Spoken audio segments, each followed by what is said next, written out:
It's March, and listeners of this show know exactly what that means. It's officially tourney time. Whether you're a diehard fan rooting on your alma mater, or you just love getting in on the bracket craziness, this is the week to kick your feet up and enjoy wall-to-wall college hoops coverage. Let's be honest, you're not planning to get much work done. The only thing that feels better than watching your picks survive in advance is getting paid when they do. At The Athletic, our team of hoops experts and insiders are bringing you all the latest news, trends, and insights on the big dance, plus our picks for every single game on the slate in Indy. I was looking at futures bets earlier this week. Michigan is plus 600 to win the whole thing. Really enjoyed watching that team. Just a little bit of a way to juice your tournament experience. And now we're partnering with BetMGM to bring you the best exclusive offer to bet alongside us at The Athletic and win. For the first round, we're offering a free year subscription to The Athletic when you bet just $1 with BetMGM using the promo code AthleticMM. You heard that right. $1 gets you a full year of The Athletic for new customers, or a full year extension if you're already subscribed. Plus, when you pick alongside our team and win, BetMGM will give you an additional $100 bonus.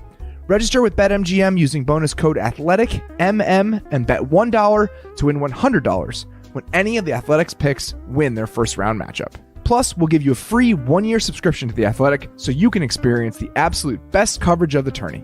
Go to BetMGM.com and use the promo code AthleticMM when you sign up. New BetMGM customer offer. Paid in free bets. Visit BetMGM.com for terms and conditions. Must be 21 years of age or older to wager. Colorado, Indiana, Iowa, Michigan, New Jersey, Nevada, Pennsylvania, Tennessee, Virginia, or West Virginia only. Excludes Michigan disassociated persons. Please gamble responsibly. Gambling problem? Call 1-800-522-4700 in Colorado, Nevada, and Virginia. 1-800-270-7117 for confidential help in Michigan. 1-800-GAMBLER in New Jersey, Pennsylvania, and West Virginia. And 1-800-BETS-OFF in Iowa. In Tennessee, call or text the Red Line at 800-889-9789. Or if you or someone you know has a gambling problem and wants help, call 1-800-9-WITH-IT in Indiana. Promotional offer not available in Nevada. This is the Athletic Football Show.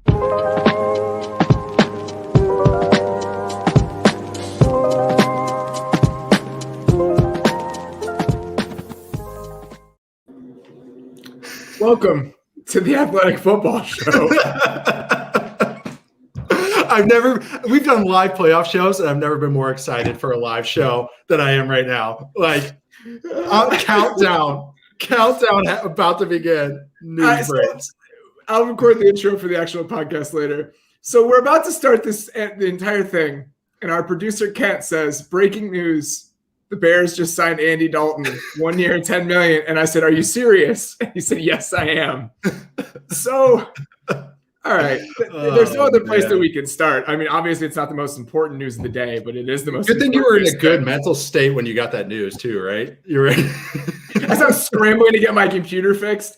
So. There's a lot going on. There is. First of all, Sando is retweeting a bunch of old Andy Dalton takes, and I don't really need to hear that right now. These are outdated now, and he should stop doing that. But, all right, so the Bears signed Andy Dalton, 1 year, $10 million.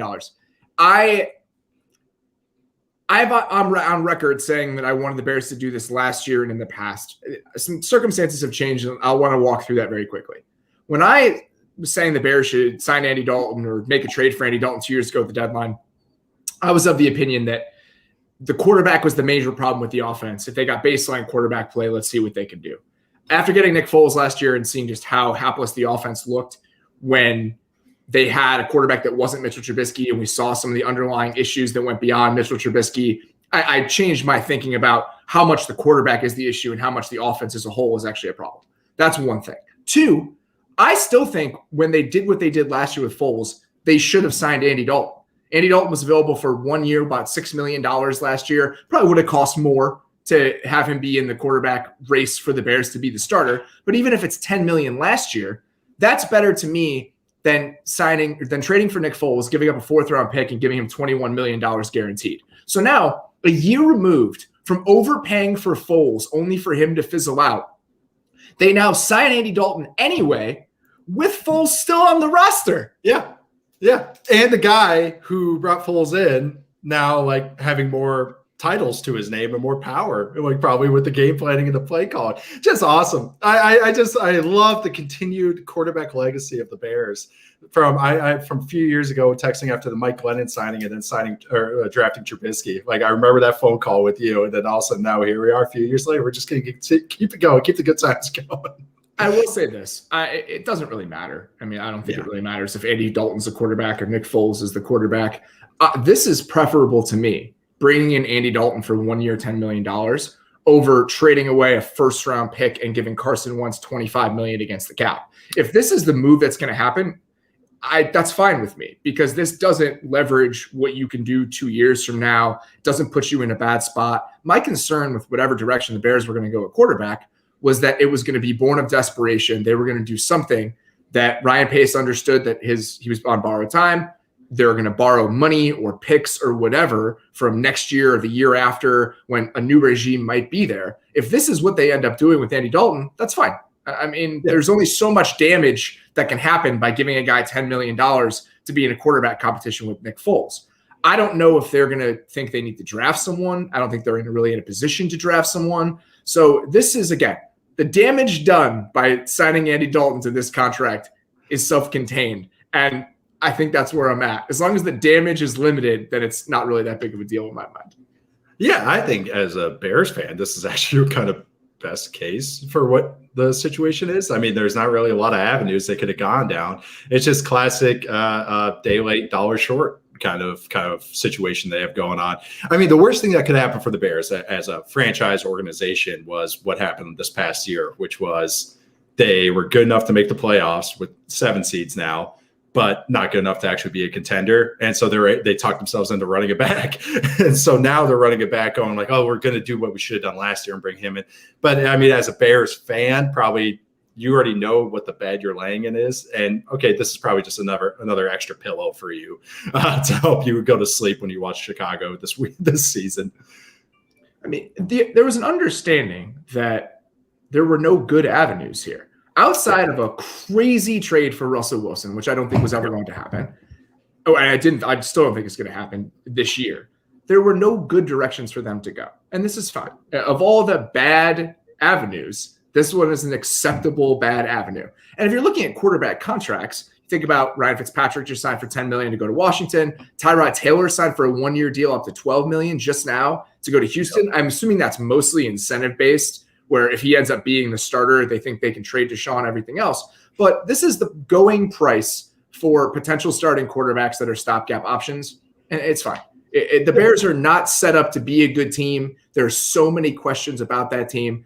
But like I said, there's only so much damage that can be done by bringing in Andy Dalton on this sort of contract. All right. Do you want to move on and discuss some actual things that matter? Okay. No offense, Tyler. The timing of that is absolutely incredible. Oh, it's amazing. Could not be better. I thought Kent was messing with us. I just could not believe that's exactly what happened. When you're looking at how everything was unfolding, it made sense. I mean, you're running out of options at a certain point, and he was one of the options. But again, he was one of the options last year. This could have happened, and you'd still have a 4th-round pick, and you wouldn't have a quarterback you don't want on the books for $6.5 million this year when the cap is $185 million. So. Yeah. I still stand by the fact that Andy Dalton was a better choice than Nick Foles would have been last year. And I think I've been proven right, considering they came back around a year later to Andy Dalton. All right. It's just one of the, you spoke it into reality. It just took a couple of years. So, all right. So we'll just ask you for stock tips and know what happens in 3 years from now. All right. Let's keep going here with the Patriots' continued spending spree. Obviously, we had a long conversation with Lindsay yesterday about some of the deals they handed out, whether it was Jonnu Smith, Nelson Aguilar, everything else. So now I wake up this morning and the first news that I see while scrolling Twitter in bed is that the Patriots gave Hunter Henry almost the exact same contract as they gave to Jonnu Smith. I mean, I think Daniel Popper, the Athletics' Daniel Popper, who covers the Chargers, as soon as the Patriots gave out the Smith contract, his reaction was, well, it looks like Hunter Henry isn't going to New England.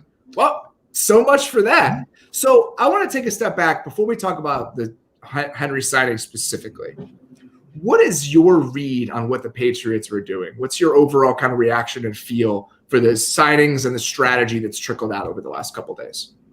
Yeah, a couple of the deals weren't as heavy as I think we originally thought. They were structured differently, but that's a longer story. But at least offensively, who they're signing kind of makes a lot of sense. And I could say defensively too. But if we're just talking Bourne, Aguilar, Jonnu Smith, and Hunter Henry, I see the vision. I really do. They complement each other well. They're getting, as far as receiver wise with Aguilar and Bourne, they both have inside and outside versatility, which I think that's what Belichick is going for, and Josh McDaniels is going for, is they're going more like of the newer, and I should say newer, we all ideally have it, but more of just kind of like positionless football, or more just that everyone can align everywhere. See, I think it's not new. It's a throwback for them. This is a throwback thing they've loved to do forever. Yeah, 10 years ago. So and what I also want to say too is when you're talking about 10, like what they've done forever, think of how many times you see 21 or 12 personnel, heavy play action, with a glance route and a post. And it's like, but if you just picture that, and they did it with Cam last year, a little bit, some out of the gun, but still some under center, that route concept, it makes a lot of sense what Kendrick Bourne's good at, what you brought up last week. He's tough as hell over the middle. And then you also got Nelson Aguilar, who's great intermediate and can take the top off the defense. You get those concepts, and it makes a lot of sense in that way. But then and when you get to the tight end, it's like my original note, I wrote this last night. It says, John Smith, I feel like it's going to be a great scheme fit. They pull the tight end on counter schemes a lot, and they also use him on a lead outside zone where he's more of a shielder than like a true gritty blocker. He's not a manhandler at the point of attack. He's a movable. He's a shielder. Yes. Shielder. I think that's a nice way to put it. That means he gets the job done. And so he doesn't have to block down on the end. It's a good scheme fit for what they do in the run game. And he's also, can move around. He's a true F, but he's also tough enough. He'll get the job done, but he's just not big and what it requires to that position. But then getting Hunter Henry, I'm the same with you. I'm on West Coast time. I woke up this morning to that and then I looked at my cross vision in the morning. I read Panthers. And I was like, oh, okay, that's interesting. But then I got like a couple minutes later, I was like, oh no, that says Patriots. Oh my God. Funny. And then swear to God, that's how it was. I was like, okay, yeah, all right. I guess that's what they're going for. But if they do want to go back into the heavy 12 personnel, which are all the indications are, I see even they took the 2 tight ends in the 3rd round last year. If you want to be a heavy 12 personnel team, all teams go into training camp going like, this is what we're going to be this year. Throughout training camp, maybe a couple plays come in, maybe a young player ascends, and you're like, okay, I'm going to add that on. I'm going to add that on. Some you guess, some you don't guess. But I think with the Patriots, they're going, hey, we're going to be having this 12 personnel. This is where the league's going. Or back to what we were good at, like you said. But injuries happen. You get a guy like Jonnu Smith, Hunter Henry. They've been banged up. Those young tight ends, at least they can get the job done if they want to stay in 12 personnel. Those guys that were starting are now backups. And it's just kind of like it sends the whole team. Those guys can play on special teams now. So that it actually makes more sense. People are going like, oh, they're wasting all this value at the tight end position. They blew those draft picks. And it's like, yeah, they might not be the greatest players in the world, but I understand it at least from a team building concept. And finding a tight end, a viable tight end, is really freaking hard. I mean, anyone that plays fantasy knows there's only a couple that get the stats. But imagine having a 3-down tight end, and they have 2 of them that can actually get the job done on 3 downs. Okay, that makes a lot of sense. They have 2 of them, and then they have 2 backups that they put some pedigree into, put some draft stock into. It's like, okay, makes sense. They're throwing a lot of resources at a position that's hard to find a viable player. So it's one of those at first, I'm like, what? And then as I've thought about it more, I'm like, okay, this makes a lot more sense. And that's just the offensive side of the ball. It's funny because when I look back at their history, obviously you've seen so many 2 tight end approaches from them in different ways over the years and just multiple personnel packages in general. And when they went with those 2 tight ends as the basis of their offense for a while, the question is that because of the players or is that because of how they want to approach the offense? Are you letting the personnel inform the scheme or are you kind of filtering the scheme through the personnel? And this is a sign to me that they want to play like this. This is the preference for how they want to build.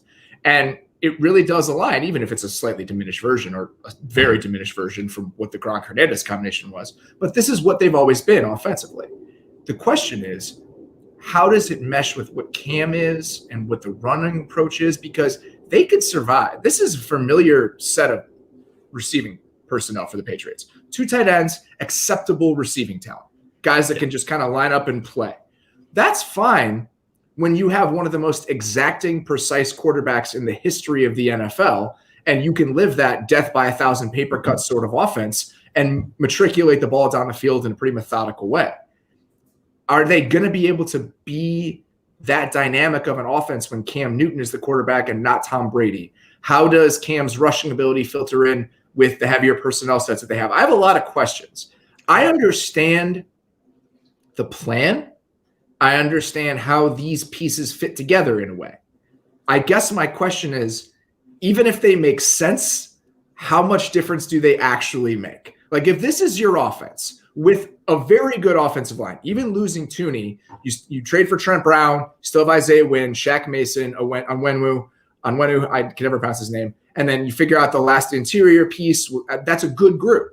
So what does that look like in practice, even if the idea for it makes sense? To me, that still leaves something to be desired. I don't know what you are if that's your collection of skill position talent and your offensive line. Do they try to make a play for a quarterback? Do they trade up the draft? I still think there are questions that remain about what the Patriots will be even after all of these additions. Yeah, that, and also I think it's a great point if Cam is the quarterback, is Cam, a quick game isn't Cam's forte. It's running the ball, QB power and stuff. That's quick game for Cam Newton is just be able to run the ball. But what I do like, at least in regards to these receivers, is Bourne, who I think is a talented route runner. I think at least he's good at the good tier, maybe even better, is that he's better on extended routes where he can get going. Like he can do double moves, he can do whip routes really nice and get in and out of it. And that's going to come up on third down. That's why he's a third down monster. But also, again, second time I'll bring this up, he is tough over the middle, which Cam's extended release can get a lot of receivers hurt. When you take an extra second to get that ball there and you're missing it in there, you're really hoping those guys hold on to the ball. They're going to take some shots. So I kind of get getting a couple tough-ass receivers that can make a living doing that, or at least Bourne. I actually do think they're like in prime position. I know N'Keal Harry's probably on the block, but it's like they actually do need an X. Like they do need the ball winner. I'm going to say that for every team always, but like they actually do. That's like the one piece they're missing. But those other four guys, they're all tough as hell. Like Jonnu Smith, the whole Titans team, we'll probably talk about him later. That's what they go after. They preach toughness. Even if he can't always get the job done, he has that kind of physical mentality. So it's more want to. He's not able to, but he has the want to do it. And then Hunter Henry, is pretty. He gets the job done as well. I've compared him to Jason Witten when he was coming out of Arkansas. He's not that tier, but he is a good player. I think he's a weird rated player in the league, I think. Like sorry. Here's my thing with Hunter Henry, and here's my thing with what you just said. He's a good player. Yeah. I think a lot of these, and Jonnu Smith, he's a good player. Nelson Aguilar, I don't even know if I'd go that far. He had a decent season with the Raiders last year. We can talk about that in a while. Yeah. Kendrick Bourne is somebody you liked, but in a let's dig for the gems sort of way. Yeah. So you're paying a premium for all of these guys, and you're paying in free agency the way that teams have forever. What does that mean? Does this reek of desperation? Are you actually moving the needle? We're going to be asking questions about the Patriots and how they've added talent that we consistently ask about other teams right now. And that's what's interesting to me about this position, is just that I'm not used to evaluating the Patriots moves in this way, just because we don't see them stretching and kind of making plays for guys that are born, again, not of desperation, but just not operating from a position of strength, I guess I would say.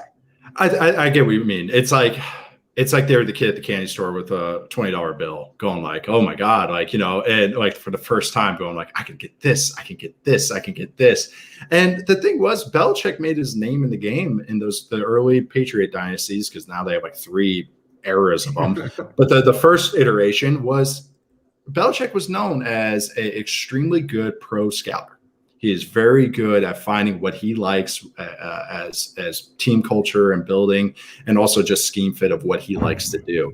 That's where his bread was buttered early in his career. That's one of the best things he ever did. That's why he brought guys like Brian Cox in and the Vrabels of the world, those types of guys that like rebuilt their team and made it the Patriot way.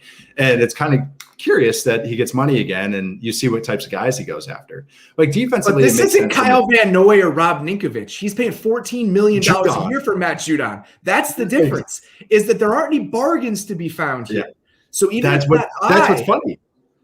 Even if that eye is still there, and he's like, that's a good player, that's a good player, they're having to pay a lot for them. Yeah. And some Bills fans have been very funny about this, just talking about how they're desperate and like they're making up for missing on those guys they drafted in the 3rd round last year, which, first of all, I don't know how many 3rd round picks you expect to be this instant hit as a weird move tight end. Second of all, teams do this all the time. The Bills drafted AJ Epinesa in the 2nd round last year. They tried to sign JJ Watt. They drafted Ed Oliver in the 1st round in the top 10, and they spent in free agency on Vernon Butler and Quentin Jefferson last year. Like, You can draft players at a position and then try to supplement that position with free agents if you like those guys. Every team does this. It's okay. I don't love the approach, but I don't suddenly think it means the Patriots are scrambling and they have no answers or anything like that. I want to slow down on that sort of framing with what's happened in New England here over the last couple of days. All right. Speaking of the Bills, just really quick, Gronk went back to the Bucs on an $8 million deal. Mike Silver reported today that he had a conversation with Buffalo, Gronkowski did, about maybe going up there. That's his hometown. Him and Brian Dable have a very good relationship, so that doesn't surprise me. It also would have been really fun. Gronk in that Bills offense, I mean, that is a spot where they 100% could have used an upgrade, an injection of a player like Gronkowski with his talent, his versatility. I'm not surprised he went back to Tampa Bay, but that's still an interesting kind of thought that the Bills thought they could use somebody like that. The fact that the Bills' two main pushes that we've heard about in free agency were J.J. Watt and Rob Gronkowski, I think that speaks to where the Bills are right now as a franchise. Like, those are the last little finishing touches you want to put on that roster, and I can understand the guys they're chasing and why. Let's stay in the AFC East here. I love what the Jets did. Yeah. I don't like. Let's go sit in a pod. So last week, we did an entire podcast about our under the radar guys. And before we got into those guys, including Kendrick Bourne, who was on your list, we talked about some of the guys that were near the premium tier in free agency that we still really liked. Guys we thought that even at their price would probably bring value to a team. Those two guys for us were Corey Davis and Carl Lawson, both of whom are now New York Jets. So when you saw the Davis numbers, right, I know you love him. What was your reaction when you saw that contract? 3 years, $37.5 million, $27 million guaranteed. It felt like a fair price to me. Yeah, that's exactly it. I looked at it at first. I was like, oh, they overpaid. You know, that's your until you get to context. Every time. It's the immediate reaction. You see the numbers and you go, oh my God, that's a lot. And then you start putting it into context, you start seeing positional value. Okay. And then we go from there. Yeah, I thought it was fair. They paid him like a number 1.5, and that's what he is. It's the 18th highest AAV among receivers in the NFL. Perfect. Which feels perfect to me. Yes. Perfect. I know. And but the problem is he goes to New York. So of course they're gonna have expectations. Not the team, but the everything around it. But I thought that was perfectly fair. It makes total sense, and it's reasonable enough, and he's just gonna have to live up to it. You know, it's in New York, but you know what? Also with Corey Davis, just from what you hear, is just also he's a great guy. So it's a great culture builder. I don't know much about Carl Lawson, but I'm gonna guess usually those undersides, like kind of like real hardworking guys. Every time I've ever heard an interview with him or just anything he's had to say, I've been impressed. I mean, he did an interview with Paul Diener and our guys at The Athletic, the Bengals writers. They did a podcast with him last week, and I mean, he seemed very insightful, really thoughtful. So I think that it's same kind of deal, most likely. I thought that kind of makes sense. Yeah, it just makes sense just because what they need there. It's just so many things. Well, just real quick with Corey Davis is that also it kind of makes sense because he complements the guy I like they took last year with Denzel Mims, who battled injuries. How do you think they fit together? How do you think that their skill sets? I think it's great. I think Mims has the upside of a true X. I think that's what he is. He's just a big long X, and I think Davis is a true Z. And then I actually really like Braxton Berrios that they had the little slot receiver they had, and then who knows what they do with Crowder. But Braxton Berrios, he did some nice things in the slot. Whether that's just part of a losing team, we always see these kind of slot receivers step up like a microwave 6-man for a bad NBA team. When you're on a bad NFL team, you start seeing guys get 70 targets. You're like, who the hell is this guy? But he did some nice things. I just think it's I think as far as a receiving core, like they really are starting to, they complement each other pretty well. Of course, there might need maybe that kind of like shooting guard or small forward in that offense. I think Corey Davis is more like a power forward and Mims is like a center. And Berrios is the point guard. So I think they need those other two, but it's like, I really do kind of like what they're looking at as far as the structure for the receiving core. It also feels like he's a scheme fit there. When you think about all the play action concepts they're going to run with Floyd being there now, it's an extension of that same sort of offensive tree. Obviously, the Titans offense had its own little quirks when compared to what Shanahan did, but still a lot of in-breaking routes, a lot of play action stuff. We've seen him live on those exact sorts of plays. He's a willing run blocker. I mean, all of the things that you saw from him in Tennessee, I think are applicable to what he would have to be within the Jets offense. I mean, you look at the deal. It's, again, 18th in AAV for receivers. It's a 1B contract for a 1B receiver. Yep. And it's the same deal Hunter Henry got. Like, when you're digging into free agency, coming away with Corey Davis for the same contract that Hunter Henry got, I think that's pretty good, man. That's like fine. I would feel very good about that. So let's move to Carl Lawson. It's the same contract, essentially, just in edge rusher form. So Lawson gets 3 years, $45 million, $30 million of that guaranteed. So first 2 years guaranteed, which that's, if we're going to talk about Trey Hendrickson in a second, but that's the difference between those two deals. Lawson's guarantees with the Jets go into year 2, more assurances, totally understand that. It's 18th in AAV for edge rushers at $15 million. It's the same as the Corey Davis contract. I don't know that. That's great. And he is a 1B rusher who's getting paid like a 1B rusher. And the scheme fit stuff, I think, completely applies there too. You look at what Salah's going to bring over there. Aaron White-Cotton, I believe, is their defensive line coach's name. I would keep forgetting it. He was the assistant with the Niners last year. I assume he's going to bring that same wide 9 approach. They're going to put Lawson at right end and say, go get it, buddy.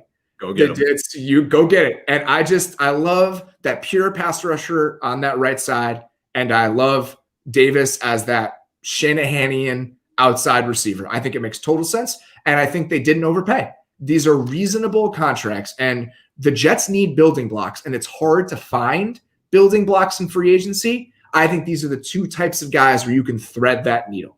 So if I were a Jets fan, I would be very excited about landing these two guys. I don't want to say desperate, but it's nice to see a desperate team with needs fill them, but not bankrupt everything. Like they did it. They did the process correctly. And it was like, okay, we got our guys. We filled up a need. They got paid a decent amount. I think everyone's happy here as far as the organizational standpoint, which is cool. It's really cool to see. And the team did it twice with two guys we liked. So these two positions, I think, are an interesting case study because when you look at the players available in the draft, it's apparently a very strong receiver draft and a very weak edge rusher class. So when you're looking at that and the demand we've seen for both of those spots, edge rushers have flown off the shelf.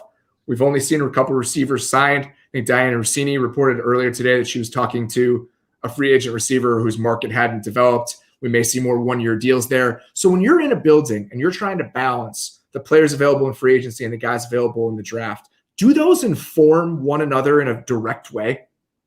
Good teams, yeah. Good teams they'll have that college director in to kind of be like, okay, what's the board look like? Because a scouting staff generally have meetings in December, and then you try to have meetings, post combine, leading up to the draft. But that's the thing. It's like, okay, so you have the December meetings where everyone comes in, okay, right before bowl games and all that fun stuff starts in January before the Senior Bowl. So you kind of get that first board up. That's your official big board number 1. And going from there, then that's when it's on the college director or really just the process, however the tree runs for whatever the personnel department is. But it's really on the college director to kind of communicate, and they have to have a good communication, and also the GM has to have faith in that. The GM might just go, yeah, you said it's a good receiver class, but I really like this guy, and just totally bogart it and just whatever, blow it up. But yeah, I think that's just a proper communication channel that needs to happen. Pro director, college director, director of player personnel, however they have it broken down, they just need to communicate to the GM. I think some GMs just say, fuck it, and they just go. But I do think the good ones just go, okay, it's a deep receiver class. Oh wow, actually it's a good class next year too. For what we see on these early grades, we got on guys, okay, and they kick around ideas and they workshop it from there, and then they talk to agents and then whoever the cap guy is on their team. But that's how I kind of see it, is that, or I've been around, that's how the process is. And some teams are just better at it than others and understanding that, because some teams just go, whatever, we'll take them. Best player available, right? It's like, okay, not free agency, but yeah, okay. But yeah, some teams do that. All right. So let's talk about Trey Hendrickson. Let's stick with the pass rushers here, because obviously Carl Lawson leaves. Trey Hendrickson steps into that spot. If you look at the numbers as they were reported, 4 years, $60 million, similar to the Lawson deal. I'd rather have Lawson. Why would Carl Lawson take a similar deal to go to the Jets when the Bengals were willing to offer Trey Hendrickson that money? And then you get into the guarantees. Hendrickson only has $10 million to sign, and there's nothing guaranteed past the first year, which is typical for the Bengals. They don't often include guarantees past the first season. So the difference in that guarantee structure makes the deal that Lawson got from the Jets a little bit more attractive. How do you feel about the Hendrickson contract? I mean, you're switching out Lawson for him. We talked about Hendrickson on the last show that we did. I was of the opinion that I'd probably rather let another team sign him, especially at this price. I think that there's a lot of hustle sacks in there. His pressure numbers were good, but I just don't think he's on the same level as a guy like Carl Lawson is. So what's your takeaway from seeing the details of that deal? Yeah, the guarantees kind of makes it a little more tolerable, but still, it's just like, pay your dude. If you're going to splurge that much, just pay your guy. Like he knows the system. I shouldn't say knows the system, but knows the culture. You know him, so you know personalities. Maybe he just doesn't want to be there, but that's a whole nother chapter. Based on everything he had said, that didn't seem to be the case. So yeah. I'm telling you, man, if I were a guy in that Bengals defense and I saw what just happened and I got like this guy I've never met before is now standing next to me and it's the same price and we saw what Lawson did last year, that would raise some eyebrows to me for sure. That's like what the Bucs did a couple of years ago with McCoy and Sue. Like they kind of swapped one guy out for the other. It was like it kind of pissed off a lot of people. It worked out fine, so I don't think anyone. That's why no one remembers it because it worked out okay. That's the problem. I think Hendrickson got overpaid. We knew that going in. We talked about the long snapper. He just. I rewatched him again. The last guy. I can't not call him that. Like I watched him again, and I was just like. It's really hard to get excited about that guy. It's really if I were he's fine. He's fine. He's a fine player. But when you watch what he looks like on the field, even just pictures of him that were in the tweets about the contract, I was like, oh God, it'd just be so hard to get really pumped. I know, and I hate that I'm harping on this guy. I hate that I'm harping on this so much, but like even when watching film, it's so easy to find him because it's just like, all right, find the guy with no gloves, long sleeves, and he's got short arms. So what I did notice with Hendrickson rewatching him again was that he's the classic guy. He's a true, like we just said, Lawson. I think Lawson is more what you said, a 1B, a number 1.5. Like that's what he is. Hendrickson is a 2. I mean, that's what he is. He's a 2. So that'll put you in the tiers right there. One's a 1.5, the other guy's a 2. Hendrickson is the classic guy that beats up bad teams, and then once he goes against all pro level talent or caliber tackles, he's just a guy. It's so he's not refined. His game isn't varied in the way that Lawson's is. And he has short arms. And when you have 32-inch arms, he actually is surprisingly athletic. Oh my God, I just said it. But he is athletic. Like I did see him bull rush Trent Williams. He got into him a little bit. Williams locked him down. I would say Hendrickson played 40 snaps in that game. I would say 38 of them didn't do anything. He got him a couple times when he was able to get some, speed to power. That's all he's got. And then, like you said, his hands flow everywhere. He's not long enough to counter because his arms are so short. He's got one chance to make a move because he's just not long enough to create space. So as soon as he makes the one move, and if that doesn't work, he is proper fucked. And it reminds me of the scene in the club from Knocked Up. It's like he keeps going back to the dice. It's all he's got, man. That's exactly. It's all he's got. That's exactly. He's using a dice move too much. I think that's all he's got. That's all he's got. Trey Hendrickson he's using that bull rush way too much. I think that's all he's got, man. All he's got. But yeah, he's like we all know what he is. He's a hustle player. He's gonna get some cleanup sacks, but you need a number 1 with him to unlock him. Otherwise, he's gonna be a 5.5, 6 sack guy getting paid like a 10 sack guy. And that's the problem. And I think that was always in the cards for him, depending on the help that was around him. They're getting DJ Reader back. We'll see how that defense unfolds. They signed a couple guys in the secondary as well. They brought in Chidobe Awuzie. They brought in Mike Hilton. With some of these corners, I'm honestly going to kind of withhold judgment on some of these deals until I can watch them a little bit more. The Awuzie contract, Shaq Griffin. I don't want to look at PFF grades and then act like I've watched 17 games of all of these guys. I'm just not going to do that. But with Hilton, I like Mike Hilton. That's a guy I've watched a lot. I think that just from an approach standpoint, looking at Awuzie and Hilton, signing them for a combined $13-ish million a year, instead of spending on a $13 million a year corner, we'll see what William Jackson is going to make, but it ends up being that range. That, in terms of being a plan, I understand that. I understand spreading out your free agent money in the secondary in that way, even if I don't know exactly how much Awuzie is going to move the needle for them on a talent level. Yeah, I'm just very curious that they didn't help with that O-line at all. I thought they were just going to find some mid-tier, lower mid-tier kind of 2-year deal just to shore up, just to get something in there. So I that's why I was kind of curious about. They still might, but it's the Bengals. Bengals are kind of one of those teams. They just kind of do things. You're like, yeah, it's the Bengals. Bengals, Raiders, and Texans. Now at this point, they just they're beaten to their own drum for better or for worse. And yeah, I get it. They paid for the corners last year. They're paying for them again. Fine, if you're going to pay for a position, that might be one to do it at. That's how I have always looked at it. But yeah, I just want to see him shore up the line a little bit. Otherwise, Joe Burrow got out last year, and he might get knocked out again this year. So I think that the Bengals situation, it reminds me a little bit of the Patriots, right? Where they sign all these contracts: Von Bell, Trey Waynes, DJ Reader, Mike Hilton, Chidobe Awuzie, Trey Hendrickson. They're going to have all of these free agents on that side of the ball and spent all of this money. They finished 27th at defensive DVOA last year. I know some guys are hurt, but after you make all of these moves and there's all of this movement and all of these dollars thrown around, it just feels like a shell game where you wind up in a similar place. I just don't know how much better it gets. I think that defense and plugging holes on defense is typically a smarter way to spend than on the other side of the ball, unless it's the offensive line. But I still just don't know where you are after all of this flurry of stuff. And I think that's the biggest question always about spending and building in free agency this way. Yeah, different isn't always better. I think that's just how you have to look at it. Different isn't always better. It might be, but just because it's different doesn't make it better. All right, before we move on, we're going to take a quick break. This episode is sponsored by BlueChew. BlueChew is making waves and bringing more confidence to the bedroom.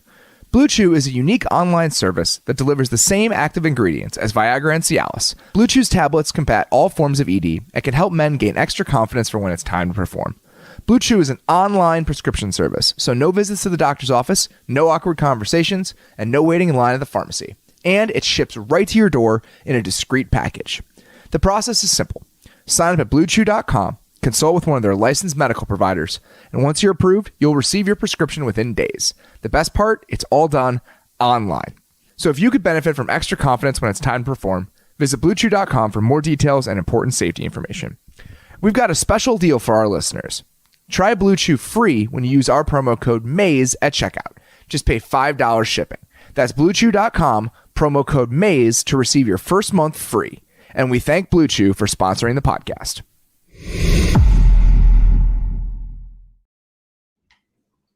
All right, let's stick with the edge rushers here, and let's stick in the AFC and sort of in the AFC North. Came from the AFC North. I'm really trying to tie these threads together. I love that. I know. I was like, oh, wow. Okay, there we go. Terrible.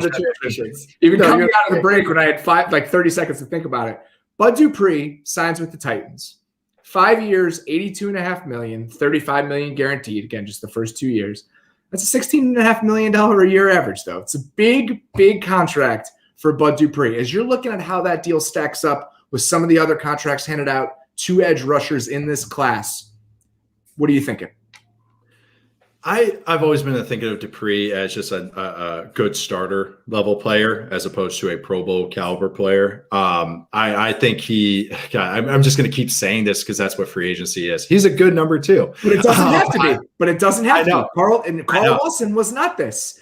So I think that there are different – it doesn't have to be. And I think we have to understand that. And you can see the Titans, they have a certain type, no matter what the position is. They like big, athletic guys. That is what they go after. Every position, receiver, line, quarterback, running back.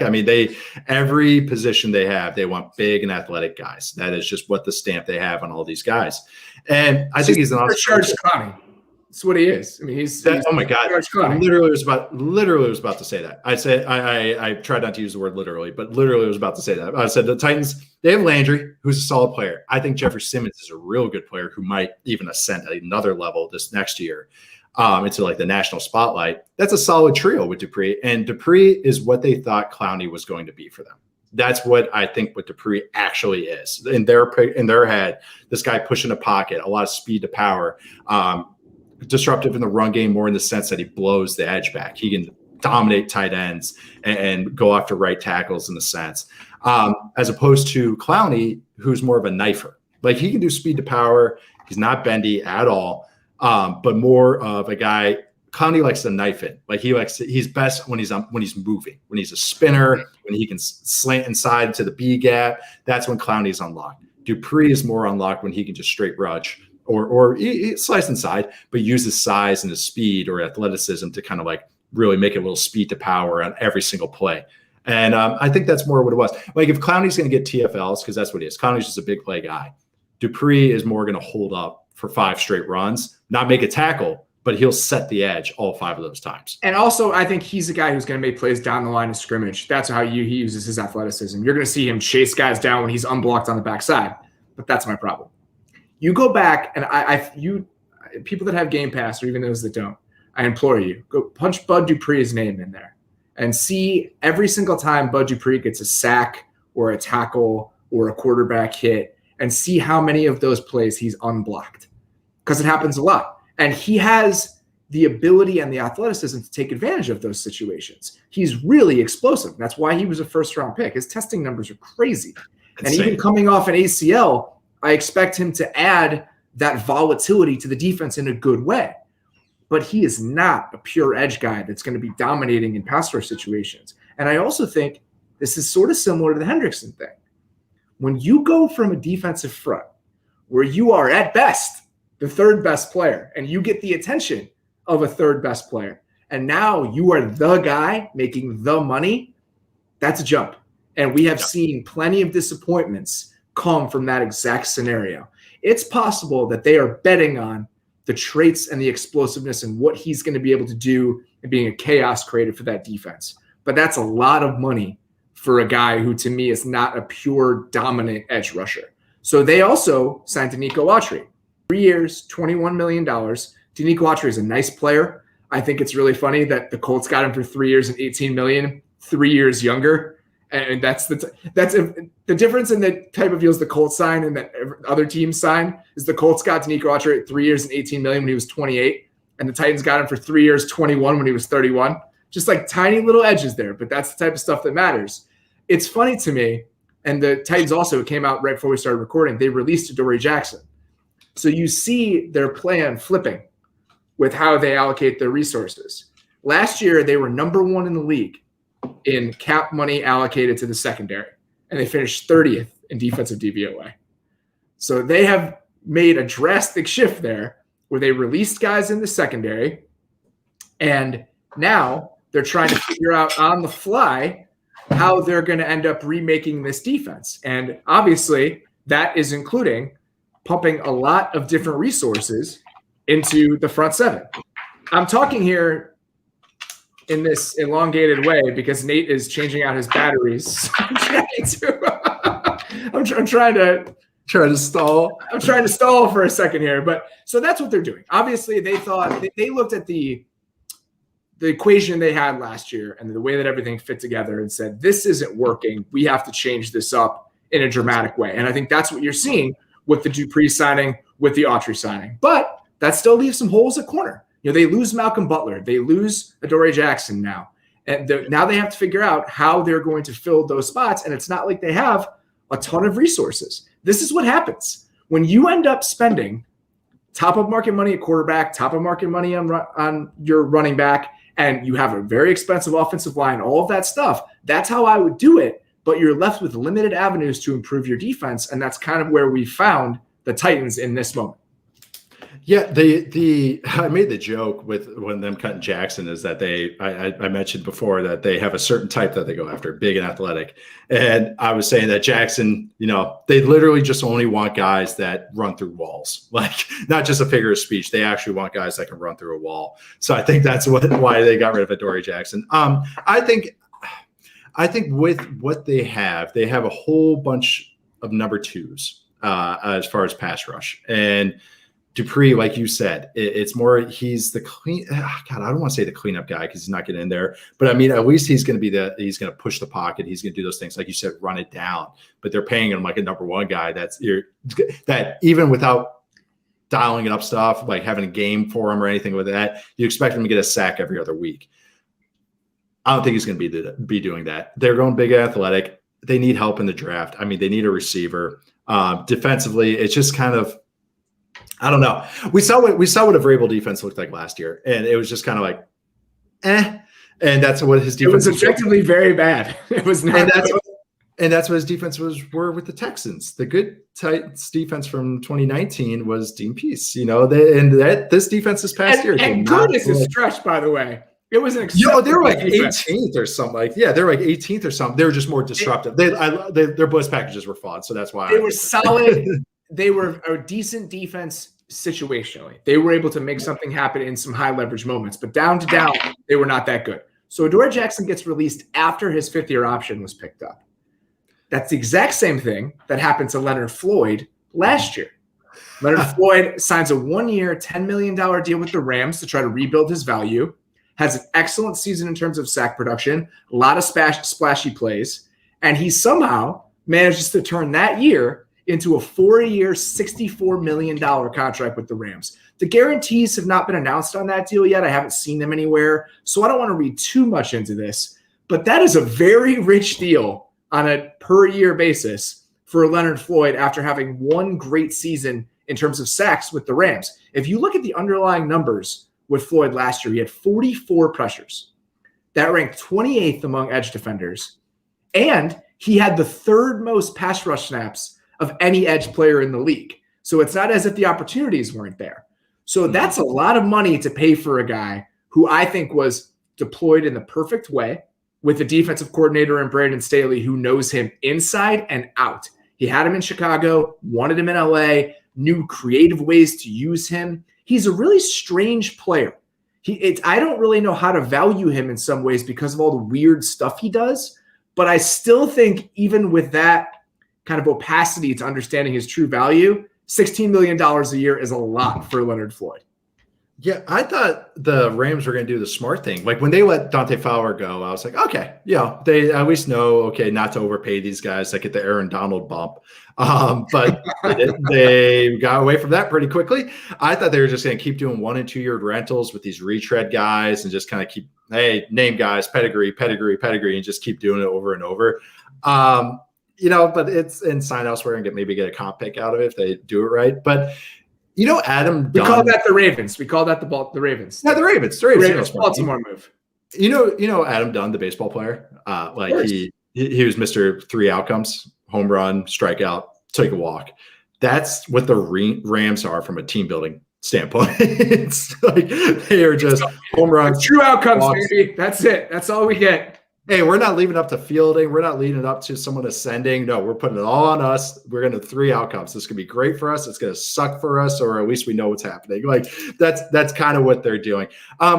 It's a lot. I've always thought Leonard Floyd is really a guy that's a number 3 on a team on a defensive front. That's ideally what he is. As a number 2, I always thought size was going to be something. And I believe he was older too, coming out of Georgia.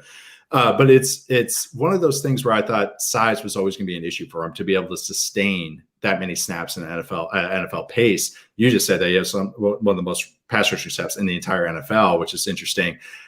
He's fine. Like he's fine. He did exactly what was asked of him. They did a lot of games with him that were very smart. The one that we can all picture is him sacking Russell. Or Russell Wilson in the playoffs. And that came on a late game where he's coming around, and he's good for that because he's good enough to get it done, but it's not like it's because of him. If that makes sense, he's good enough to do what you're asking him to do. He's not going to screw anything up. He's not going to make anything look bad. He's always going to look fine, and he's going to look good and solid. But they're paying him like they have 2 All-Pros on the front now. And I don't know. I think it's just way too much for what he is. I think they can find that in other ways. I know that's easier said than done, especially what situation they're in right now. It just seems like a lot. I don't know who they're outbidding. It's a very Ramsian thing. But I just thought after the Fowler thing that they would have gone about this in a different way. Maybe they couldn't, but it's weird. I totally agree. I think that they're paying for a player who was in the perfect situation last year. That's the guy that they're paying for. And I think it's going to be hard for him to replicate that production. So speaking of Leonard Williams, this happened right before we started recording, signs an extension with the Giants, 3 years, $63 million with $45 million guaranteed. Oh my God. Leonard Williams was really good last year. I think that the way he played inside and outside, you saw all the different things he could do. By far the most pass rushing production of his entire career. That is a ton of money for Leonard Williams. That is like the best defensive players in the league type money for Leonard Williams. That's Chris Jones type money. And Godspeed to the Giants, but that is a lot for a guy who has 1 year of elite pass rushing production. They paid him like DeForest Buckner, and he's like a Diet Coke version of DeForest Buckner. Yes. Man, Giants are another one of those teams I talked about earlier where you kind of just stop trying to figure out what they're trying to do. That one, I mean, he just loves Leonard Williams. They just David Gettleman just loves him. They trade for him, talking about him nonstop since he got him, and now bumping him up with a long deal. But Leonard, he's fine. I would say he's fine. He's better than fine. He's a good player, but they're treating him like he's all pro every year, not been an okay, solid starter for a few years and then have one good year when he was in a better scheme. You pay guys that are scheme proof. You don't pay guys. We'll just continue the conversation with Leonard Floyd. You don't pay the guys that got unlocked into your system. You pay the guys that no matter what freaking system they're in, they look good. They unlock it. That's the thing. It's which direction is it going? Correct. That's important. And yeah, that one is just kind of like they're bidding against themselves types of thing. Like I just don't get it. It's just I like the they player. have there though. That defense is fun. We've talked about this. Bradbury, Williams, Martinez played really well last year. It's encouraging to me that they're getting the most out of these guys, that we're seeing career years from the players that are winding up in that defense. Talking to players there, that's not surprising to me. They really like Patrick Graham. I think that he's done a really good job of distilling what the scheme is and what they want to accomplish. I thought the flexibility they showed of not playing nearly as much man as they had wanted to when he took that job over and looking at the players he had, it was a really well-coached unit. And it's encouraging that they're getting the most out of these guys. But now you're going to have to get a lot out of Leonard Williams to extract value from that deal. So speaking of Giants defensive players that cashed in because that defense got the most out of them, Dalvin Tomlinson, 2 years, $22 million from the Vikings, $20 million in practical guarantees. Again, I like Dalvin Tomlinson. I was watching him today. Very few guys in the league better at using their hands in the run game. The extension he gets on run plays and how he controls offense, it literally looks like drill work on a sled where he's pushing the sled back and throwing it to the side. I mean, it's the stack and shed stuff that he does is really impressive. He's a fantastic run defender. The problem is he had 28 pressures last year, and now you're pairing him with Michael Pierce, who is more of a run-stuffing defensive tackle. Mm-hmm. So if you're paying Tomlinson to now be your penetrating pass rush influence 3 technique at $11 million a year, I think that's setting him up to fail, even if you're dominating on early downs. So I think it could absolutely work out. They have 2 guys now with Pierce and Tomlinson that are a true pain in the ass to play against. It's going to be long days for some of the guard tandems that have to face those guys. But I still think in a league where pass rushing juice is really important, there may be some redundancy in the ways that they spent on those 2 guys. It seemed like a classic thing that NFL teams do, and the Vikings are generally one of the smarter teams. But it's a classic thing they do. It's like because I think they were 30th against the run last year, and it's they're overcorrecting. Okay, overcorrecting, correct, correct about the overcorrecting. And they rather than going like, okay, we're gonna have this, we're gonna do this. Hey, a little better coaching, we'll regress upwards a little bit, it'll be fine. They just went, no, we have to plug it up. Pun intended. Like we have to plug this hole. Like we had to get this guy. We need this type of player. He's going to send our whole defense because we sucked on defense. And as opposed to going like, oh, we went from a below average to average, they want to go below average to good. And it's like, and they overspend on that. We actually did when I first got to the Falcons, that's actually a similar situation that the Falcons were in.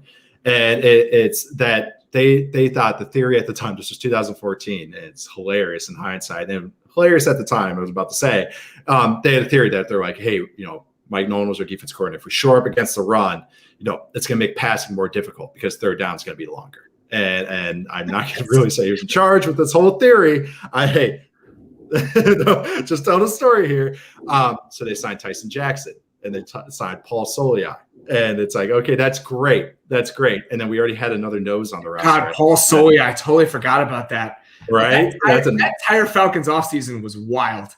Their physicality at all costs is what I would call that Falcons offseason. And athleticism. Screw athleticism. It's toughness and competitiveness. Those are the two things: toughness and competitiveness. That's it. So obviously, I mean, the Vikings are going to be tough up the middle. I mean, you get Barr back, you have Kendricks healthy, you have those two guys in the middle. We'll see what happens with Danielle Hunter. You know, a lot of accounts that he is unhappy with the deal he signed. I can understand why he would be, as he watches Bud Dupree and Leonard Floyd make $16 million a year. So what does that front end up looking like is a big question. But it's the same as with anything else in free agency. If you look at the moves that they made and you look at the Pierce-Tomlinson combination and how that could affect the run defense, these are good players. That they are better now than they were yesterday. But this is also a team that needs starters along the offensive line, that has other questions in other spots. What are they going to do at safety if Eric Harris ends up leaving? I mean, it's just a lot of stuff that they have to consider with this. And that's why it's not just about adding talent. It's about opportunity costs, about where else you're focusing on. And if you start piling on resources in one area when you have weaknesses elsewhere, where does that leave you? And I think that's a big question to ask about the Vikings. Again, it's going to be a long, shitty day for guys trying to run block against that team, but where does that take you? So really quickly, just happened, Janoris Jenkins has signed with the Titans, reported a couple different places. Makes sense. I mean, again, they're trying to find secondary players at a discount. If we're talking about physicality and guys that play a little bit differently, Janoris Jenkins plays a little bit differently than Adoree Jackson. He fits their vision in a way that Adoree Jackson does not. So can understand that. You know, I think that deal makes sense. So I want to talk about, extending from this Dalton thing, we're talking about stopgap quarterbacks. I want to have a conversation about the Ryan Fitzpatrick to Washington fit, because there have been, I think, some differing opinions on how good of an idea this is for Washington. It's 1 year up to $12 million. I think the base is $10 million.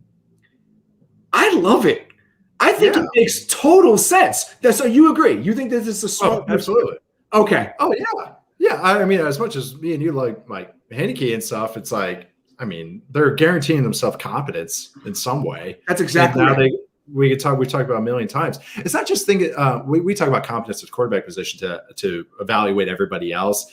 Washington is just in such a weird situation where their defense is like Super Bowl contender worthy. Their offense is like, no, we might win one game. But it's like, it's not just throwing the ball accurately and being a quarterback or being a thrower, but being a quarterback as a whole, knowing protections. Now the O-line, like a little bit of stress is lifted off them if it's Fitzpatrick, who's going to know every protection scheme like the back of his hand. And just a little bit to actually play, because the QB will actually know where the hell to go with protections, where the hell to go with the ball. So if the play is designed okay, and at least we have confidence around him, we can evaluate a guy like Antonio Gibson. So we can see him on all three downs as opposed to catching some panic check down because the quarterback has no idea what the concept is. I mean, it's just going to be it was already a transition when we saw Heineke at the end of the year and compared to Haskins at the beginning of the year. And it's like Haskins wasn't set protections. He wasn't like saying, he was just, hey, I'm getting this snap off and I know my number one read and I'm going there. It's like, okay, now you can maybe see like guy go make a play or the play progress how it's supposed to. I think it's a good signing. It makes total sense. I didn't even bat an eye at that one. Like then it was like, oh yeah, makes sense. Good. Win-win. Yep. Go from there. So I think Heineke would have been a reasonable solution. But what happened in the one game that Taylor Heineke started last year? Well, they were competent. He got hurt. Oh yeah, but that's right, because he's small. That's also the trade-off. That's the thing. There's so many of those 6 foot, 6'1", 200, 205 pound quarterbacks. That plays with reckless abandon, with no regard that's how they for win. his physical well-being. Yep. So he plays one game last year and has to go out. So we're one Taylor Heineke collarbone away from another season of Kyle Allen, and I just don't think they were willing to endure that. If Heineke he had a spotless injury track record, everything else, it'd be a little bit more interesting. But it was a frustrating year offensively for Washington last year. If you're a Scott Turner and you have to deal with the problems they were having with Haskins, Alex Smith not being able to move, you're dead last in every major offensive coordinator, bottom of the barrel offensive play. That wears on guys. That makes it difficult to evaluate the players on your team. It's tough for morale, everything. Fitzpatrick is just good enough. He's the perfect bridge quarterback. $10 million gives him the 18th highest cap hit in the league for quarterbacks, but it's actually closer to 20 because Baker made for some restructures. Mahomes is lower than him. Brady's lower than him. But in terms of true value, it's like the 20th quarterback, right above the rookie guys. It's perfect. He's just good enough where you can evaluate the guys around you. He's a perfect locker room presence. You can move on from him after a year. If you look at some of the other bridge quarterback contracts that have been handed out recently, Teddy Bridgewater, 3 years, $60 million, $33 million guaranteed. Mike Glennon, $14 million in year one, $18.5 million guaranteed. Case Keenum, $25 million guaranteed. $10 million for Ryan Fitzpatrick for 1 year as you kind of figure out what you want to be. That's ideal. If they wanted Matthew Stafford, they absolutely did. And when they missed out on him, I think this is your next best option. Is it ideal? Of course not. You'd much rather be in a spot to pick in the top 10, find your quarterback in the future, and then drop him into the situation. But they made the playoffs, and they don't want to go backwards. They want to build on what that was. And that puts you in quarterback purgatory. But I think if you ask people in that building, they would be willing to endure the uncertainty about finding their guy at that spot if it meant that they could consistently be competitive.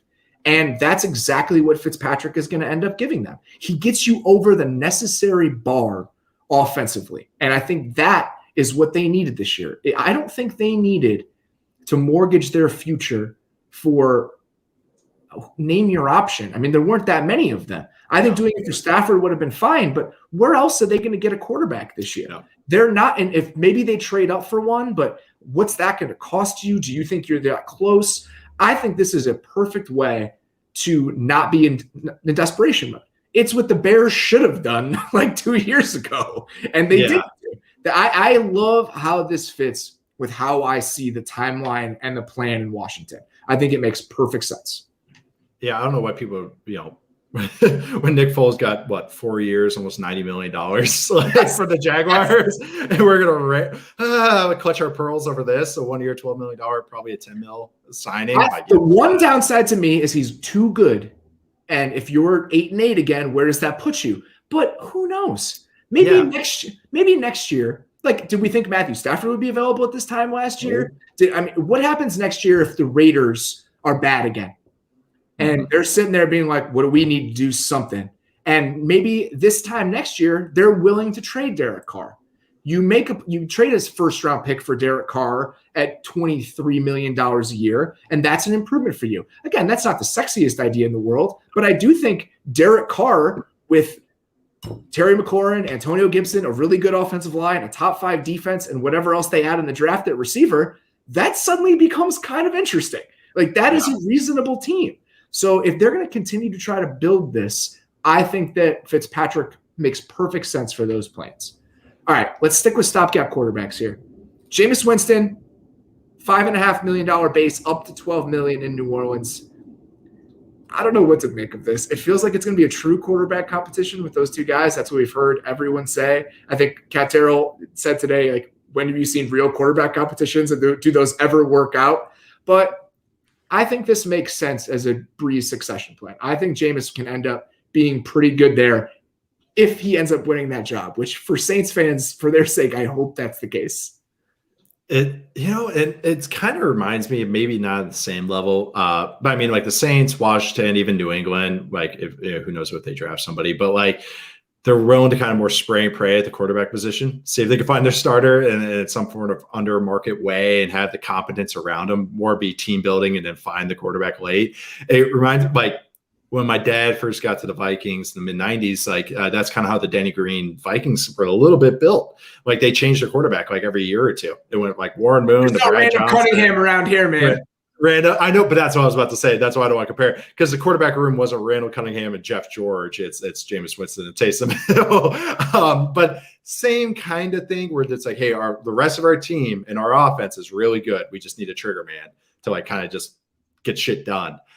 that will be maybe what they're going after. But I guess that's what they're doing. That's the path they're going on. I've seen many of times that they are getting a quarterback mocked to them with some successor. I don't think they're going that way. I think they're just going to let these two roll with it and look like, whatever, like Steve Spurrier in the mid 90s, like with two, like Danny Warfel and the other quarterback they had back there, just rotating them. He's going to tell them to play and they run out there. They don't even need the headset anymore. They'll just rotate quarterbacks like that, like some high school team.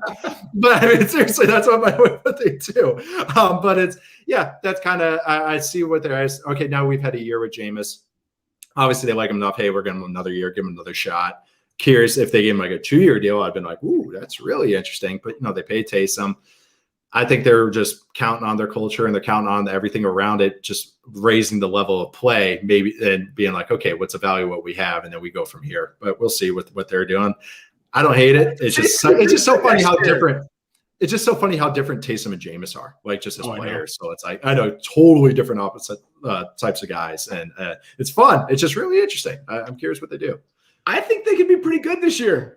I think with Jameis Winston and the rest of that roster staying more or less intact. I mean, obviously they have some of the fat, whether it's Jenkins or Malcolm Brown, who was traded to the Jaguars, guys that on the periphery that they had to lose, Hendrickson. I mean, obviously they're not as good and not as deep as they have been in years past, but that's still a really talented team, even if the second level players isn't the best in the league the way that it was over the last couple of years. I'm intrigued by them. I absolutely think they could be a 10-win team with Jameis Winston at quarterback. Easily. You could easily see that, like where it's like, oh, like they're Taysom Hill has a half where he's the quarterback because of some weird thing. And then it's like, oh, that was a fun game. Taysom started. Jameis is back. Oh, Saints with their crazy QB situation. And then, like you said, they go 10-6 and they're the first wild card team. Like I could just see that easily. Just the rest of the team, they have a lot of really good players, just not at quarterback. But that's a really fun, good team. And I can understand why, again, the purgatory, you feel like you're in a holding pattern. But Richard Sherman is rumored to be possibly wanting to sign there. It's an attractive destination. Do you think Sean Payton wants to tear it down at this stage of his career? Hell no. It's going to be very hard for that team to find a traditional path to a succession plan. If Jameis doesn't work out, then I think they're sitting there a year from now in the Russell Wilson trade conversation and whatever. Again, let's see where we are in a year. It's not worth mortgaging the future for some of these options. I think this is a totally acceptable way to be handling that position in this offseason. So I want to stick in the NFC South with quarterbacks very briefly here.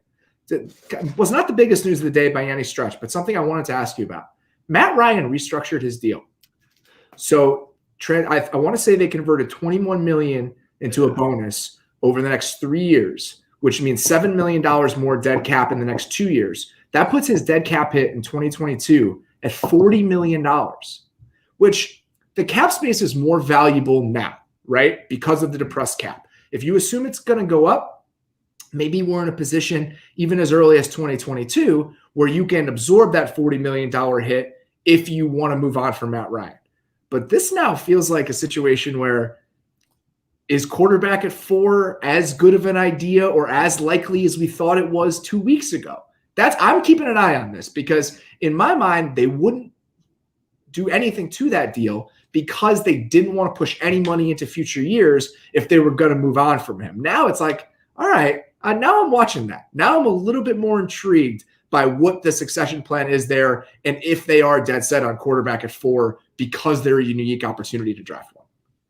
Yeah, that's exactly how I look at it. When my first kind of like looking at the cap hit for next year, I think I said mid 40s, and I loved our theory, our idea. We're like, hell yeah, they got that kid from North Dakota State. Hey, this is the time. They got a top 5 pick. This might be the time. It almost made too much sense.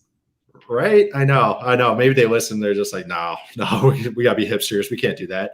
But it's that. It really was curious to me because all the stars were kind of aligning that they'd go down that path. I went Keanu Neal walk, Ricardo Allen. Like, I don't know, just something seems weird. Like I thought they were just stuck in that kind of like they want to do like a little soft reset with a new quarterback, let him behind Matt Ryan for a year and just peacefully transition from there. But this looks like more like Arthur Smith and them are going like, no, we're getting 3 more years out of him. And realistically, that's what it looks like. What do you think Matt Ryan's cap hit is next year? Next year? Yeah.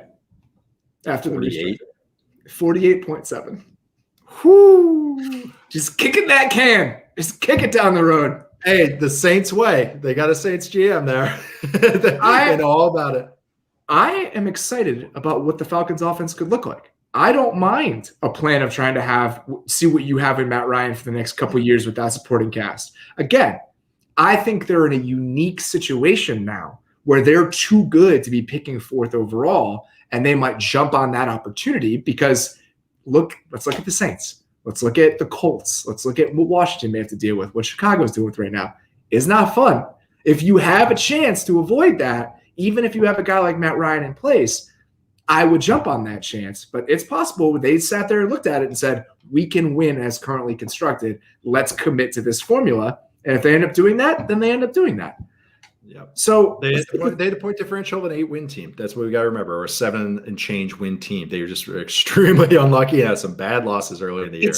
And I don't even know if Matt Ryan's as good of a player as he was in 2016, but it doesn't even require imagination to picture the Falcons offense being good. It's not like you have to, it's not based on hope or like this far-fetched idea of this scheme and these players working. You can see it in your head. I can see Julio running deep in-breakers off heavy play action for 18-yard gains. Like, it's easy for me. Julio being A.J. Brown doesn't require any leaps of faith. No squinting needed. No squinting needed. That is like, oh, I know. And it's like, oh, Matt Ryan in a move-heavy system. Oh, we saw that in 2016. So that it worked out okay back then, if you're curious. I think it was okay. So I do need to squint to see the Raiders plan because I am so confused. There has to be something going on there, right? Right. So they announced today Rodney Hudson is going to be released. It's going to be $12 million in dead money. Jason Fitzgerald from Over the Cap reported that he's willing to give up his $3 million in guarantees to bring the cap down from 15, or the dead cap from 15 to 12. That's still, and they saved $9 million in cash, I guess. So, I mean, but at a certain point, what are you now? So you have a team it almost feels like the Raiders every single offseason, they're just playing whack-a-mole with their problems. It's like one problem goes down, hit it. Another problem pops up. It's like, all right, well, we're going to spend all of our money on Yannick Ngakoue, whatever this is. We're going to cut all of our offensive linemen. So now your offensive line is going to be bad, and other areas of your team might be better. There seems to be no cohesion to the way that they're trying to do this. So if you lose Rodney Hudson, what's going to happen? They already cut Richie Incognito. Gabe Jackson, I think, is still technically on the roster, even if they thought they were going to move on from him. They traded Trent Brown. So now you have Colton Miller at left tackle. You have James Simpson. Is that his name? John Simpson? Yep. The guy that drafted in the 4th round last year? John Simpson, I think. Something Simpson. They drafted in the 4th round last year. Homer. They apparently like their backup center, whose name I can't remember right now. I should probably have the Raiders depth chart pulled up in front of me, but I don't. Anyway, it seems like even if there is a plan there, their offensive line is going to be worse. Rodney Hudson is a force multiplier along their offensive line. He makes every single guy better because of the influence he has. Your dad was his position coach for multiple years. You spent time around him. How would you characterize the influence Rodney Hudson has on an offensive line room and on a team in general? Yeah, we know left tackle, of course, is the most valuable spot, but the center has just as much, you said, a force multiplier. It's the best way to put it. They have so much effect on the entire room. Especially when you're the best pass blocking center in the NFL and maybe the smartest center. I was just about one of the toughest and smartest. That's the thing with Rodney. He has a spatial awareness of, just rare level spatial awareness, him and Matt Burke. And it's, with Rodney, he was a tone setter. He had all the expectations. He set the expectations and bar so high for the rest of the room. Kenichi Assembly came in. Gabe Jackson's there. Once Rodney, when Assembly came in, he was a year after Rodney. It was kind of like they kind of have like a perfect meshing of personalities, just in how they go about things. So true. And Rodney was perfect. They were perfect for each other. They really were. I wouldn't say they're friends or anything, but as far as being next to each other on the offensive line, it was great. And same with Gabe. And I think, like you said, Rodney, all right, here we go. So like every week, my dad, or I think a lot of line coaches do this, but they'll put together a blitz tape or whatever our main protections for the week are against all the blitz looks. And the best players, when they have their iPads at home, so they're studying, and usually the quarterbacks and a lot of the good centers, you'll hear a lot from them because they're actually studying. And then you hear other guys, typically receivers, going like, "Oh, did you watch that? Did you watch that cut up I made for you last night?" No, I couldn't find it. It's like, "Oh yeah, you've had the iPod for 3 years, can't find it." But with Rodney, it was, if that cut up wasn't uploaded to his iPod by like 5 o'clock Tuesday or whatever day it was, like noon Tuesday, when he would like text everybody, hey, I haven't seen the blitz cut up yet. So it's, this guy is into it. Like you'd be like scared. You'd be like, let me check with the video guy. Hold on. We'll get it for you, Rodney. Because that's what he was. I love Rodney just as a dude too, but he's that culture setter of just toughness and being accountable and just high. I mean, every time you see a running touchdown or a rushing touchdown, even or like a passing touchdown, maybe he's on the ground sprawling, he like gets up and he's fist pumping the whole way down, just going like, F yeah, just the whole way down. That's awesome for a whole team. That's what's so strange to me. This isn't some guy that Gabe, I understand that they moved on from. A little too expensive for maybe what they wanted. They probably want more zone stuff. I get that. You're a physical player and that's your number one characteristic and you're getting older. Sometimes it becomes hard to justify that number. That makes sense. But Rodney, it's like he has so many intangible parts of his game that it's like, yeah, you're willing to pay a premium for it. But on top of it, his play has not dropped off. So it's not like he's just getting older. I thought it was very strange what they're doing in Vegas. And it's one of, but we can say that all the time. Like you said, they're plugging one hole after another one pops up. For forever, this seems like they're trying to fill a receiver. And it's like, okay, they might have a couple guys. Aguilar leaves, Ruggs might be whatever. Hunter Renfrow, the guy that took in the 5th round, might actually be something, but it's like they just keep throwing stuff at it, but with no like sense of like what everything is and value for the guys that they're doing and pay and everything. I don't know. They do a lot of things that it's like, I watched this guy on Monday Night Football and he was awesome. Let's sign him, like without no study, no like vetting process. And that just seems what they do. I also saw a rumor there might be a cash flow issue without paying them. That's how bad it is that every rumor has some grain of truth to it. If you have a cash flow issue and you're giving Yannick Ngakoue 2 years, $26 million, then I think we have to have a conversation. To me, it's just, there's no sense of identity. Like there's no sense of what they want to be. I just think if you have that offense set with that personnel, tweak the defense. See if you can filter in different players in there. They have a top 10 offense by efficiency the last 2 years. That's what works. Stick with what works. To me, there might be something happening there. Because they couldn't trade him. He's got a $9 million base salary. You couldn't get a pick swap for that or something? Yeah. I don't know. That seems fishy. Third or a fourth? Like you can't get a third or fourth for him like that. That seems fishy to me. But so let's talk about where he might end up. If the Seahawks aren't calling him right now, there are a dozen teams that could use Rodney Hudson on their team right now. Oh, yeah. He would represent an upgrade for most of the teams in the NFL. But for a Seattle team with space that needs a center and has a quarterback that has asked in somewhat reasonable ways. Like I'm back and forth on how much, whether or not Russell Wilson actually has a justifiable case considering how much he adds to the issues in pass protection there. But this is not a lot. This is not going outside of yourself or being irresponsible to upgrade your offensive line at a very important spot with arguably the best player in the league at that spot. Even at his age, even if you're not close, I still think he is worth it for so many teams. His agent's phone should be ringing off the hook right now. Yeah. All right. He could be what Alex Mack was for the 2016 Falcons. 100%. That's what a good center does to an offense. Like having competent play is a sense, but like having good centers can just make it just like you said, it's a force multiplier. That is so true for center play. And it's such an undervalued position in a way. Because you're not going to take a first rounder on him, but finding a good center just makes everybody else's life easier. When the quarterback doesn't have to make protection calls, when the guards don't have to worry about it, the tackle, everyone knows where they're going. Eyes are good. Running back can listen to the call. You make every pass play better. Even you're not throwing the ball, but if you're competent and everyone knows protection wise that, and the quarterback's confident going like, yeah, Rodney's got it. I'm good. He's going to the will here. I'm good. We're protected. I can hang in here in this pocket, even though they're bringing some gas and I'm going to gash him for a touchdown. That's what having a good center and being confident with the center can do. And that's what Rodney Hudson could do for a team. I also think that he could just go home to Kansas City. It would make perfect sense if they could convince him to take a certain sort of deal. I mean, there's so many fits. I don't want to get too far down that road because there's too many teams that would work out for. All right, before we get out of here, I want to do our favorite and least favorite moves over the last 24, 48 hours here.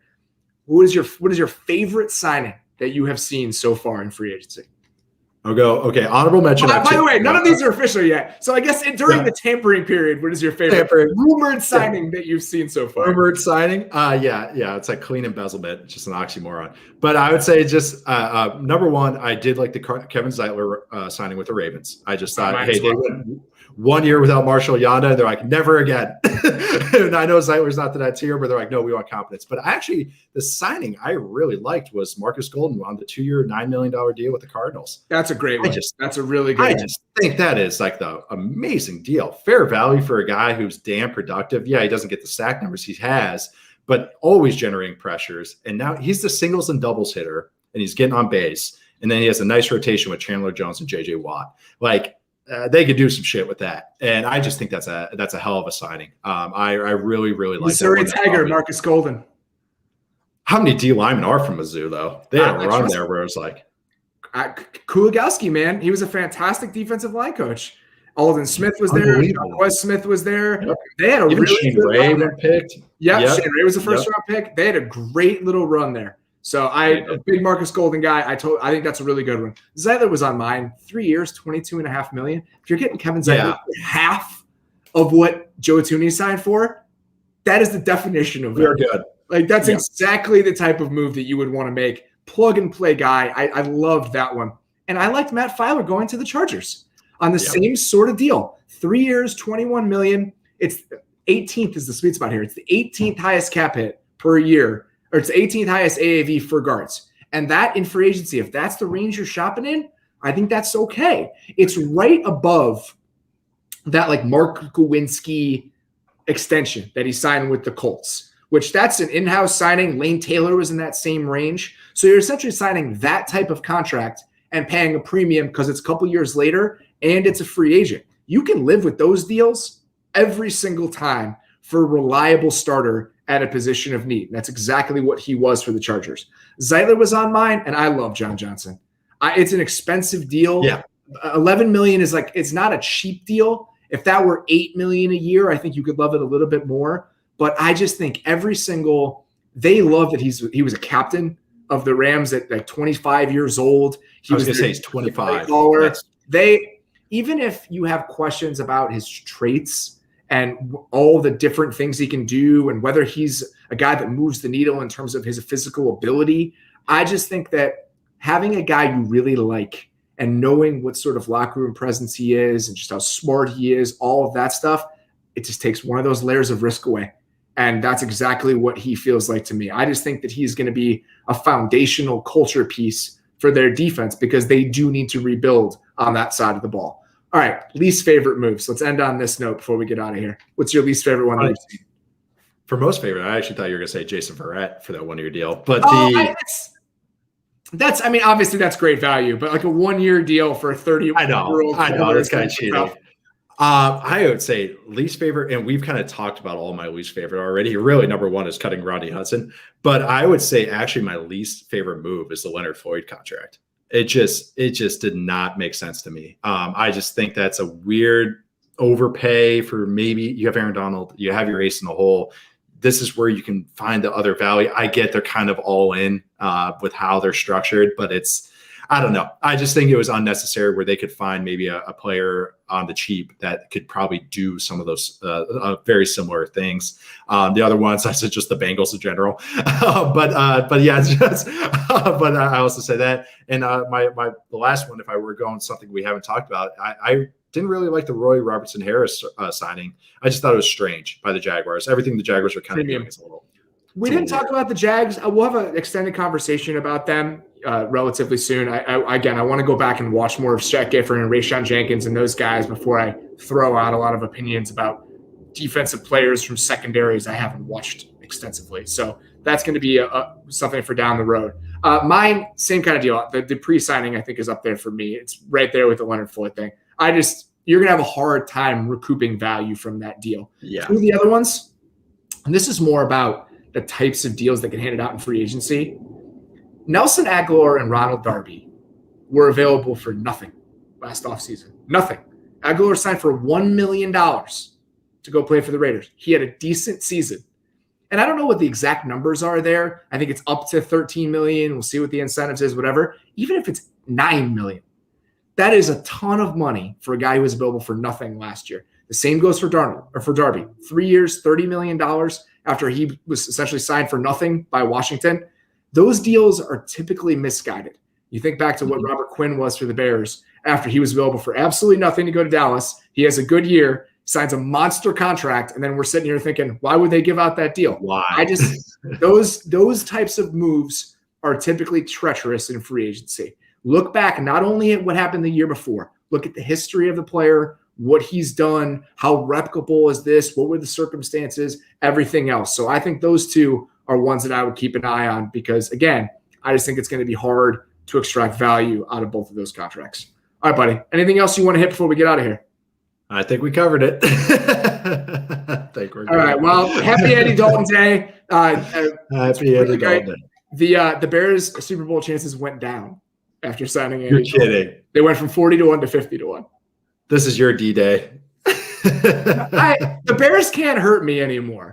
Like, if you think that I'm fine. Like, this is not that bad of an outcome. It's not exciting, but as long as this does not torpedo what they were going to be over the next couple of years, I would much rather have my 2021 first-round pick and have Andy Dalton as the Bears starting quarterback and for half the price of what they would have had to pay to go get Carson Wentz. Because it's not going to work out anyway, so I'd rather have them not spend a lot for it to crash and burn. That's where I'm at right now. It's a really good outlook to have on life. I'm a very hopeful person.